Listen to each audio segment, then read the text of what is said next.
Eu pedi licença para falar algumas palavras em espanhol para descrever a cena e depois vamos conversar em inglês.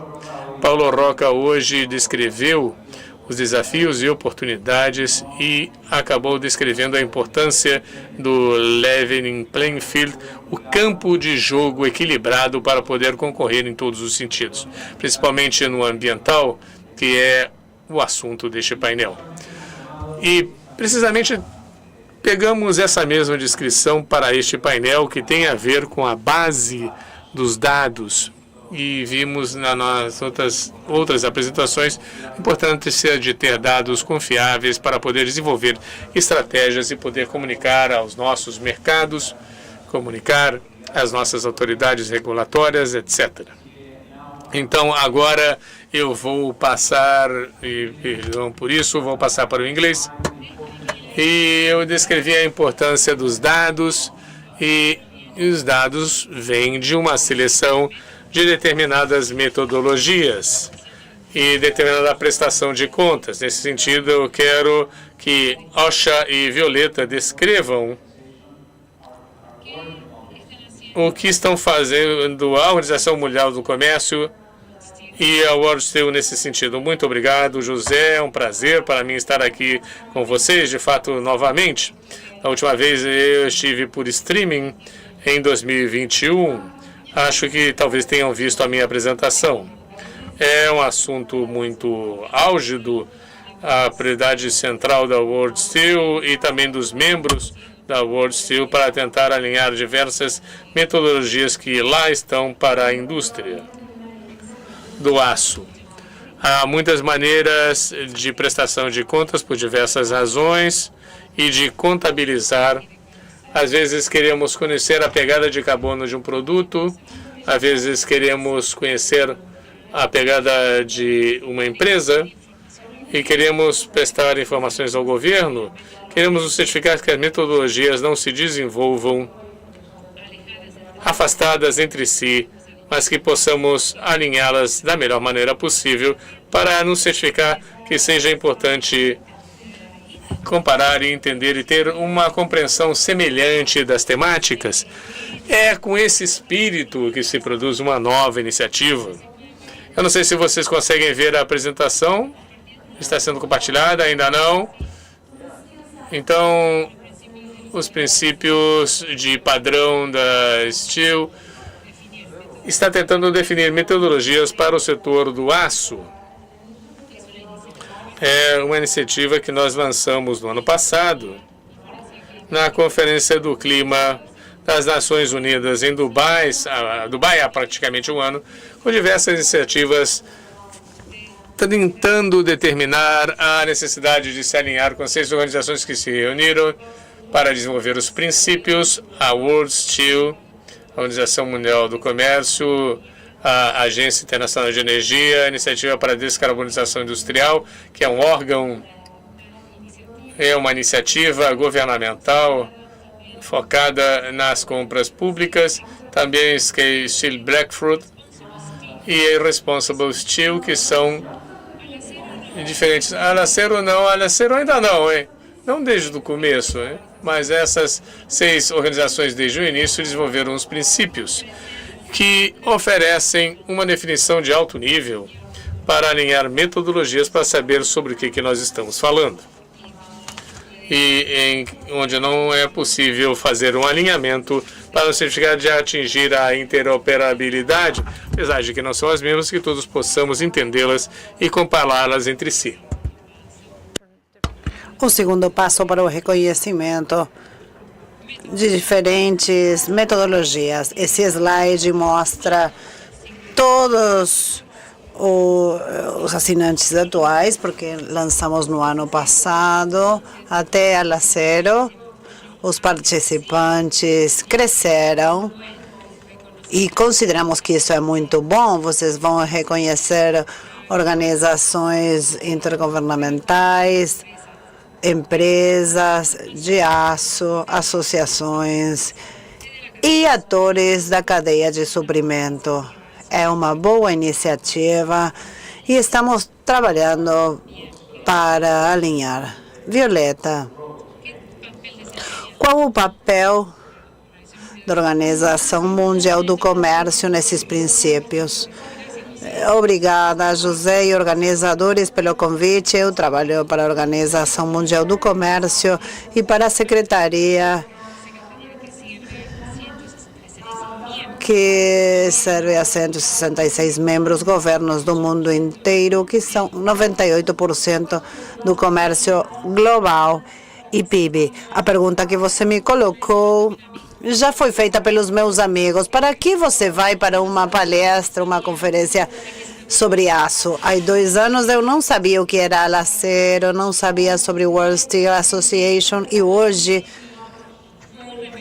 foi revelador ver a presença do comércio nessas suas palestras.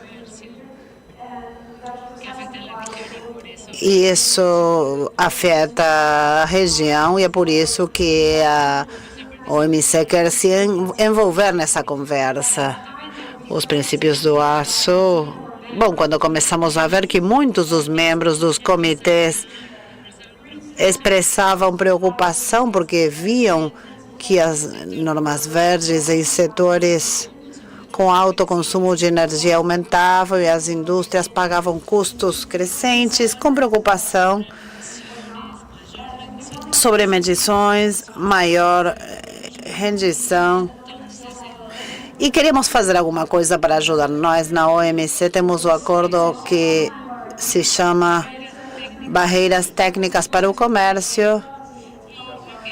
E o que nós fazemos é ajudar os governos para pensarem em configurações e regulamentações, normas para que não sejam criadas barreiras desnecessárias para o comércio. Para trabalhar com organizações formadoras de padrões, trabalhamos para convocar muitos representantes internacionais e das indústrias para que nos contassem o que estava acontecendo, que coisas estavam enfrentando e aprender mais sobre as normas que estavam surgindo. E fizemos com o espírito de fomentar a colaboração para evitar atritos e problemas no caminho. Foi um exercício de visão prospectiva, organizações que se reuniram para desenvolver o conteúdo, diretrizes, por trás dos princípios com 6 elementos centrais, para encorajar a alcançar a interoperabilidade de normas, metodologias. Sabemos que não existirá um único padrão, mas estamos tentando construir a colaboração para que pelo menos exista mais interoperabilidade e os padrões possam conviver e alcançar um reconhecimento mútuo e ajudar os países e as indústrias.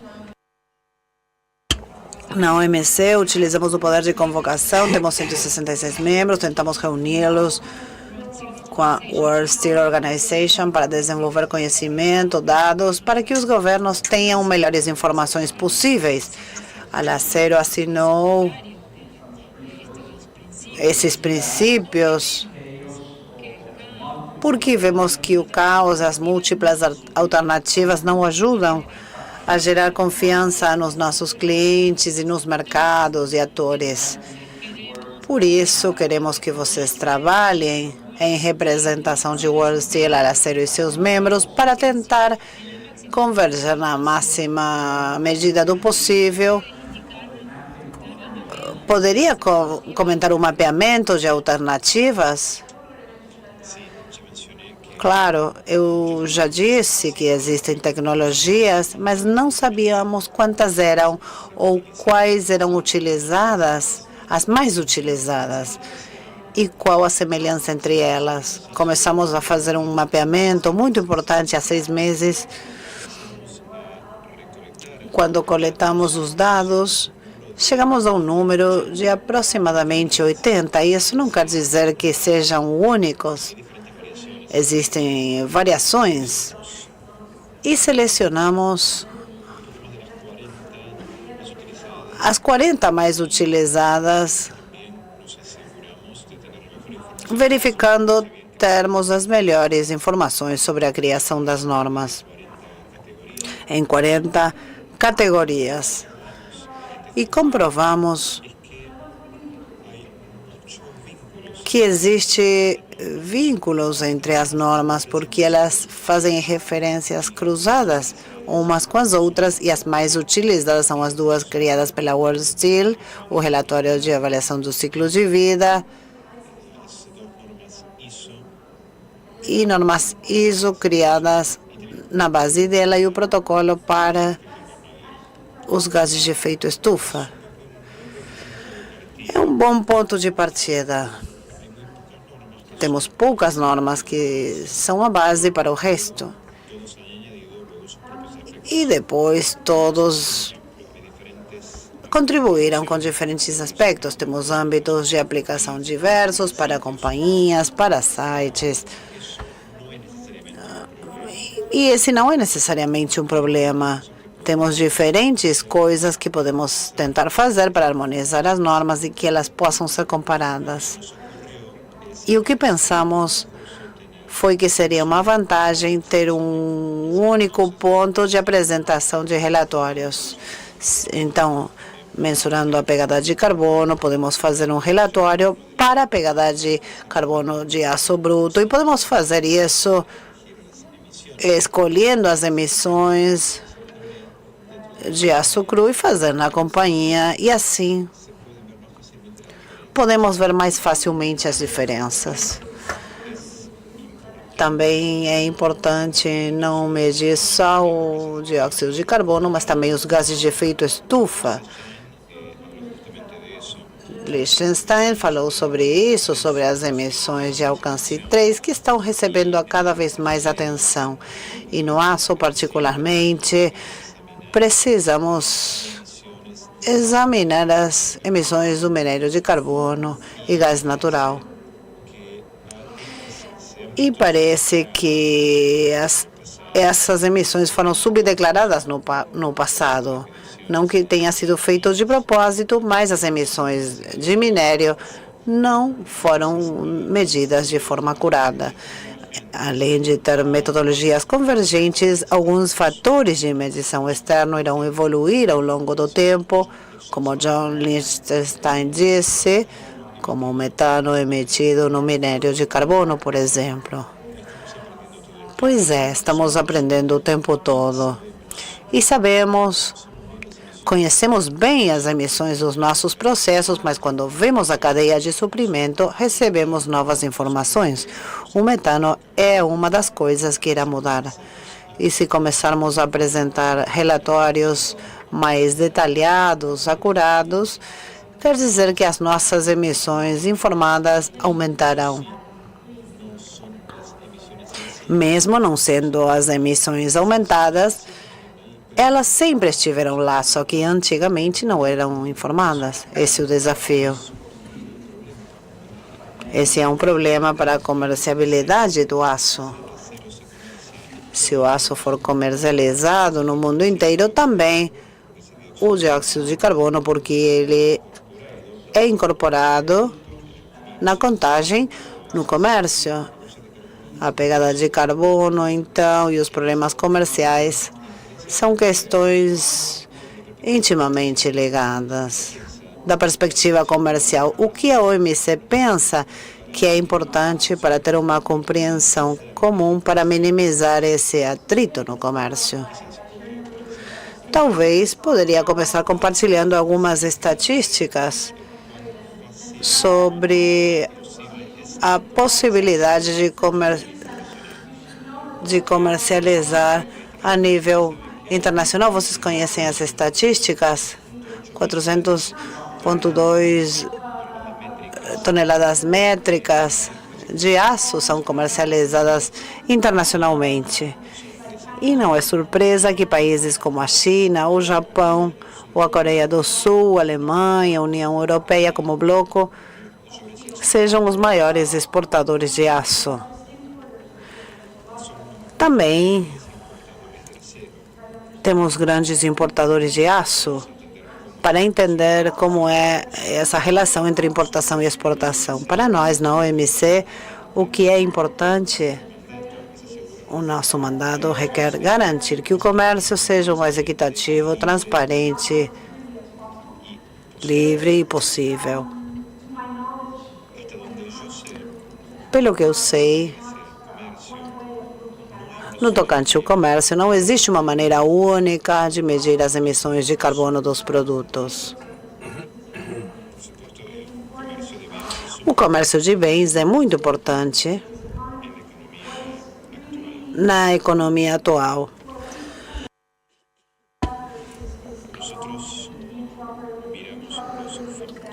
Nós vemos os fatores de investimento na interoperabilidade das normas. Por exemplo, nós e nossos membros podemos trabalhar estabelecendo normas internacionais que permitam encontrar uma coerência nas medições e metodologias.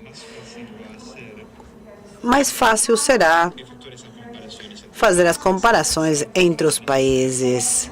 Sem comparações entre países e produtos, será difícil fazer esse comércio. Esses são os obstáculos para o comércio que encontramos nas normas e regulamentações. E isso acontece com todos os tipos de produtos. E o desafio que temos é porque as normas de descarbonização dos diferentes setores e as normas de sustentabilidade são relativamente novas, estão crescendo. Relativamente novas quer dizer dos últimos 10 anos. Muitas delas ainda são voluntárias. Normas internacionais estão sendo adotadas nos diferentes setores e é responsabilidade dos países harmonizar os sistemas nacionais com as normas internacionais o máximo possível para alcançar um nível de coerência. Estamos tentando fazer o acompanhamento das tecnologias para poder ver se existe uma comparação possível das emissões no comércio, mas é difícil. E o mandato dos nossos governos é selecionar algumas das tecnologias para adotar as normas. Eu quero voltar para os aspectos comerciais. Da perspectiva Alacero, como produtor latino-americano, estamos preocupados com a proibição de carbono da União Europeia. E reconhecendo que você não é representante da União Europeia, quero que explique para a audiência o que é a produção de carbono e que vincule com Violeta para a perspectiva da proibição de carbono em termos gerais e quais deveriam ser as condições para que a OMC cumpra com essa regulamentação. Bem, eu vou tentar descrever de maneira simples o que é isso. World Steel não tem uma posição quanto à proibição do carbono, nem a favor nem contra. Alguns membros não gostam dessa proibição,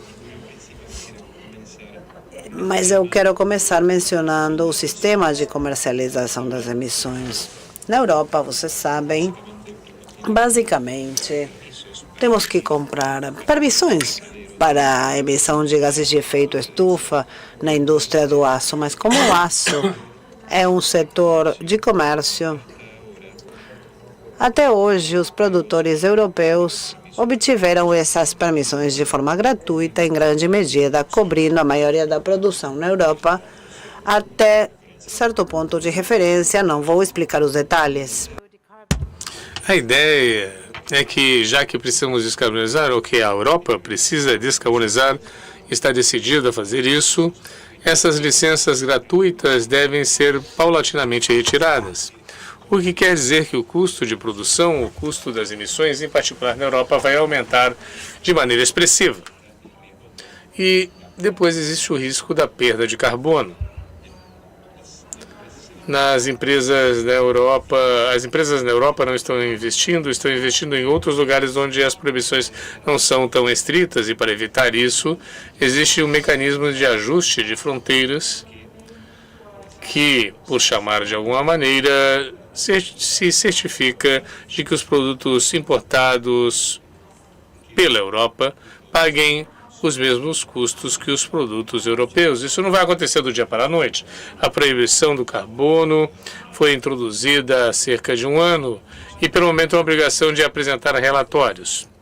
Mas até 2026, essas licenças começarão a ser eliminadas gradativamente, ou seja, começarão a ser vistos os custos da eliminação do carbono e teremos um período até 2034 em que o custo total da proibição do carbono será sentido amplamente e começará muito gradativamente e depois aumentará rapidamente.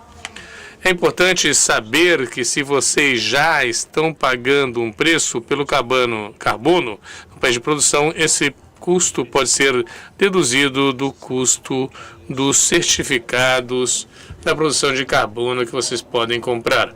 Eu vou te interromper porque precisamente esse é o ponto-chave onde vemos o risco desse derramamento do CBAM ou da proibição do carbono e não estamos interessados em enviar aço para lá, mas já que as expectativas de arrecadação dos governos ou dos entes regulatórios dizem se você quer enviar uma tonelada para determinado lugar e pagar em euros, por que não estabelecer um novo imposto ao carbono ou ao comércio do carbono e manter esses euros dentro do país de origem?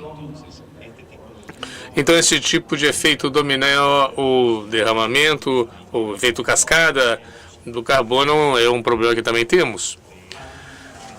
Além de ter um redirecionamento do aço que não entrará por conta da China, Turquia e Índia, que não vão poder entrar nesse mercado e vão tentar entrar para a América Latina como agora estão fazendo. Esse é o tipo de preocupação que nós temos. Então, voltando à Violeta, em termos gerais, não somente em termos da União Europeia, o que você acha sobre essa estratégia de green shoring para proteger os mercados e a produção? E qual seria a sua sugestão para os países latino-americanos? Eu acho que hoje de manhã nós escutamos falar sobre onshoring, a regionalização, e eu entendo qual é a história que vocês têm como região em termos geopolíticos e os desafios que vocês têm. Há alguns anos estávamos preocupados sobre se nós íamos começar a ver uma tendência crescente na região para construir resiliência nas suas cadeias de suprimento, regionalizando-as. Acreditamos que isso poderia ajudar a construir resiliência, mas também pode criar outras vulnerabilidades, pode criar desequilíbrios, iniquidade entre os países e, em definitiva, veremos um mundo de fragmentação regional e que isso erosionaria o que a OMC representa e o que são as normas da OMC, que são para criar um campo de jogo equilibrado, que é o tema da conversa de hoje. Então, em matéria de perspectiva regional, eu me senti muito inspirada por alguns dos painéis anteriores e por alguns dos palestrantes que falavam sobre as oportunidades que a América Latina pode oferecer, pode fazer a sua indústria mais competitiva, mais verde, reduzir as emissões de carbono. Acho que foi o John que mostrou que a América Latina tinha melhor desempenho a respeito de outras regiões. E talvez agora tenhamos que gerar um futuro mais verde. E acho que temos que encorajar essa perspectiva. Acho que ter essa cooperação verde vantajosa seria muito bom. Acreditamos numa coisa que se chama reglobalização. O Dr. Gossi, nosso diretor-geral, advoga por uma economia global que abrace o comércio, mas que faça isso de uma nova maneira, com uma maior integração dos países em desenvolvimento nas cadeias de suprimentos e que também leve em conta mais assuntos relacionados com a sustentabilidade. Os países em que vocês operam, a indústria do aço na região, fazem parte da OMC. Eu quero expressar uma opinião pessoal sobre isso, voltando à proibição do carbono, que é uma das 80 alternativas para a contagem do carbono e do aço, dióxido de carbono. Gostaria de dizer que o escopo 2 não está incluído no período final. Agora estão pedindo a pegada de carbono e as métricas de energia da América Latina ou do país de origem do aço, que de longe é mais limpo do que o europeu, mas depois, na norma final, não incluem na pegada de carbono, de maneira tal que essa vantagem competitiva que nós temos na América Latina, como o Martin Berardi mencionou hoje de manhã, não serve para cumprir e entrar no mercado. Continua sendo um campo que ainda não é equitativo. Sim, só um comentário sobre isso, porque a proibição para o carbono tem a ver com o esquema de comercialização de emissões da União Europeia, e por isso as regras de contagem não são intuitivas para aqueles de nós que trabalhamos em metodologias na indústria do aço, porque não é o que nós denominamos uma pegada de carbono normal. Exclui determinadas coisas porque não estão cobertas ou porque são tratadas como setor separado, como é o caso da eletricidade. Então, é uma analogia diferente e é uma coisa difícil de aceitar. Eu gostaria de comentar sobre a sua pergunta sobre o mecanismo de ajuste do carbono transfronteiriço. Nós sabemos que está ganhando uma grande atenção a questão do carbono na União Europeia, mas acredito que é importante observar outras proibições do carbono, outras operações com o carbono que surgem, e nós sabemos que o Reino Unido vai completar a sua própria normativa, que será implementada em 2027. Nós estamos esperando também que o Canadá e possivelmente a Austrália e os Estados Unidos gerem algumas propostas para submeter à consideração. Então, nós acreditamos que as proibições de carbono serão incrementadas. Esse caos sobre o qual eu falava antes, José, de ter muitas metodologias diferentes e normativas diferentes, gerarão um custo adicional para a indústria e farão que o cumprimento seja muito mais difícil e provavelmente excluam também os menores países ou os países em desenvolvimento. Estamos muito preocupados e convocamos todos a usar o fórum da OMC para promover um melhor diálogo e colaboração para que exista uma certa interoperacionalidade entre essas proibições. Gostaria de dedicar os últimos 5 minutos a abordar outro assunto complicado, que a maioria das empresas do aço liberaram algumas iniciativas sobre o balanço de massa ou a cadeia de custódia, que é o termo correto. Eu gostaria de pedir a OSHA que explique o que a World Steel está fazendo nesse sentido e o que é importante para a iniciativa. Com muito prazer. Como foi mencionado, existe um interesse por parte do mercado de comprar o aço verde ou o aço com baixo carbono ou o termo que vocês gostarem mais. As empresas respondem a isso e a quantidade de empresas aqui representadas, mas também no mundo inteiro, contam com essas ofertas de aço verde no mercado. A maioria está concentrada no balanço de massa ou na abordagem da cadeia de custódia. E o que quer dizer isso? Quer dizer que hoje não temos uma definição do que significa o aço verde. Todas as empresas têm as suas próprias definições e o seu próprio sistema, mas a ideia da cadeia de custódia ou do balanço de massa é que calculamos a pegada de carbono para o produto e depois, quando são geradas economias, no caso do efeito estufa,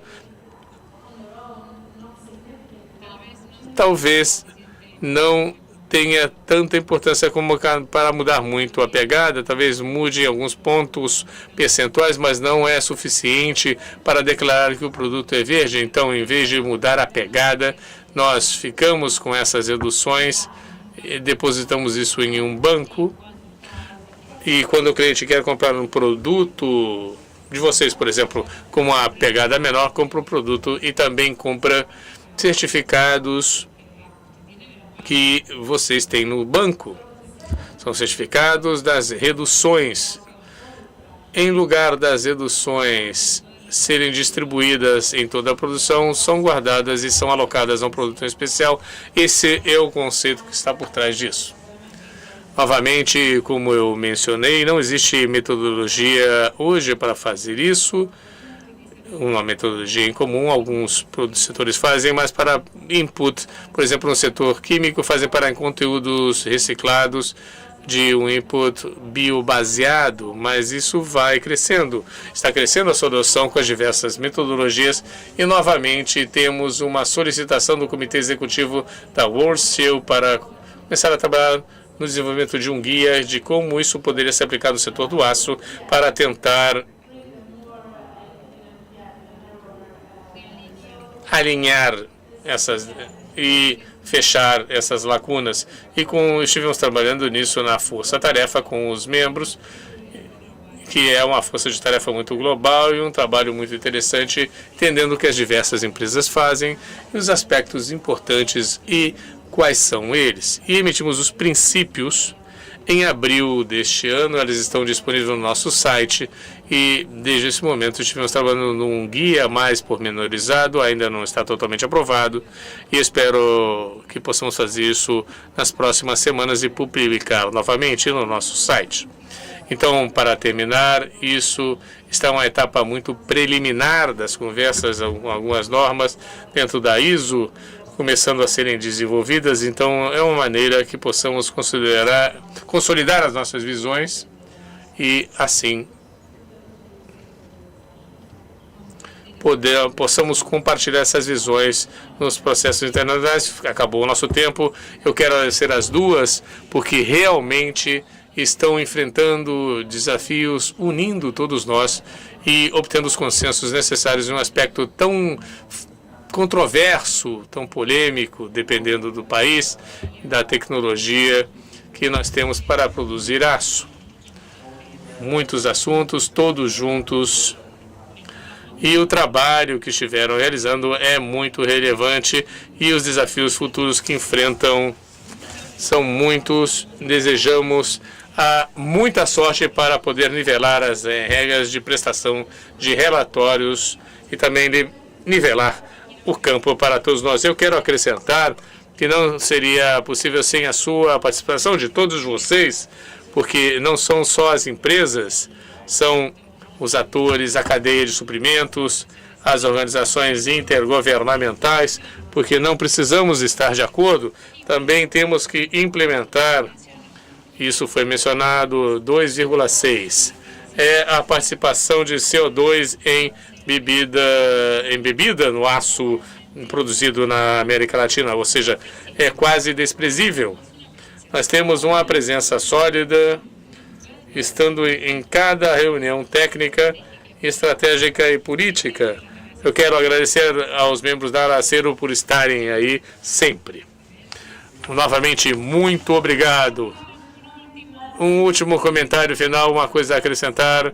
Nós lançamos os princípios das normas do aço na última COP em Dubai, com 40 apoios, atingimos 58 apoios, incluindo organizações internacionais e da indústria, de normas para o aço, ou seja, são membros muito ativos, não excluindo as organizações ou empresas que participam da cúpula e queremos que estejam unidos se unam a esse esforço que ajudam a participar da mesa de discussão e dar respostas. Absolutamente, muito obrigado.